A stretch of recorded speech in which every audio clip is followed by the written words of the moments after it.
Hello, my name is Jessica Gonzalez, and I'm going to be showing you my education through the University of Laverne. Here's my welcome page, and that is me. Today I'm going to be speaking about children's literature and how it impacted me through the semester. The most difficult part of the course, I believe, would have been all of the books that we had to read. Not that the books were difficult, but the books themselves were a challenge to get through when it came to all of the readings. My reading log consists of 16 books, two from each different categories, and I believe the most difficult, if I can narrow in, the most difficult part had to have been the novel readings. While they were excellent books that I chose, they still took me a couple of days to get through, along with the other courses that I had to take. Definitely the most difficult part had to have been all of the books. My favorite part of children's literature in the classroom would have to be uh, creating actually going through and talking about the different banned books inside literature. I believe that this was a great part of learning. I didn't realize that there were so many banned books and why there were banned books. Quite a few of the books I've already read. Some of them being Fahrenheit 451, I read in college. Some of the books being A Scarlet Letter. I did read that. The Great Gatsby. A lot of these books I didn't realize that were such an issue, but understanding it's why it's banned and researching that on its own, and then going through and how would I go around that so that my students can still learn a part of American history. You know, a book is a book. It's not fair to omit some of them while others could have just enough reason to be banned, even though it's by opinion and subjective. I think that was my favorite part because I learned a lot about myself on why I would do something and my belief system. So that did help me learn a lot. What best represents me as a teacher would be any type of collaborative work.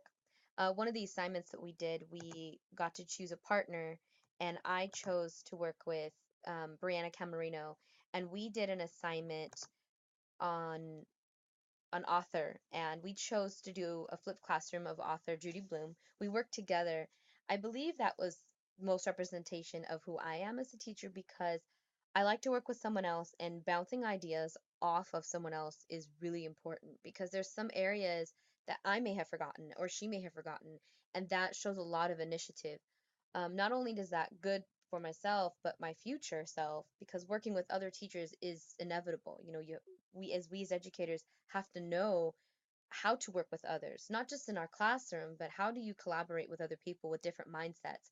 How do you work in all of the ideas? How do we get together and create this great outcome for students to learn from instead of being individualized and saying this is how they need to learn one way? And if we work together, then the students are going to learn more. They're going to see a bigger picture. They're going to see how other people work together. And if you make that open source to all the students and you let them work together in the same way that we as teachers work together, I think that's going to be best. So that represents me best as a teacher, working with others. I really do like it. Group work is probably a good thing in general. I know it's tough on schedules, but if schedules weren't the problem, I think group work can be really fun and we can learn a lot from that.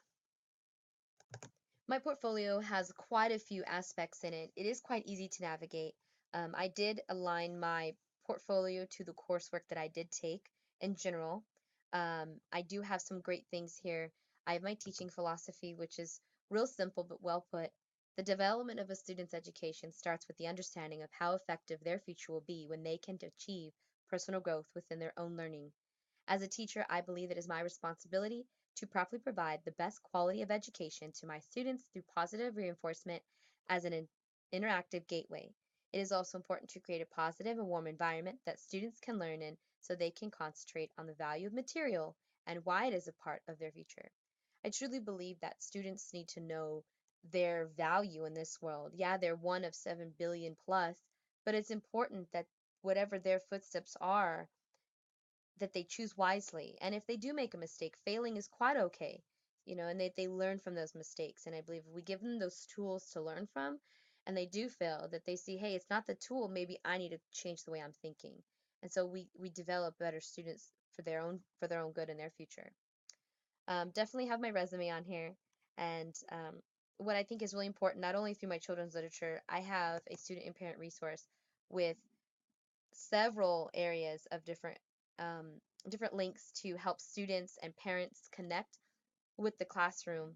I think it's important to reach out to students and get them connected. Some of the links that I have for my children's literature um, are my favorite things, such as Scholastic. Scholastic, I believe, for years now has created a place where all types of books are welcome. Even the banned books are in this. You can get a lot of the banned books through Scholastic.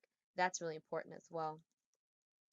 I have a list of the 100 best books of all time, and it does include quite a bit of the banned books, which I think is great. A lot of which the books I chose to put in my own personal reading log. But it's listed in order by books, and then I mean by age group, and then books, and then it talks about who wrote it. Some of these books, which one is Chicka Chicka Boom Boom that Dr. Steck read to us, which is one of my favorites. So these are all things that reflect me as a teacher, and I hope that you can navigate through my e-portfolio just as much as anybody else could. So enjoy. Thank you.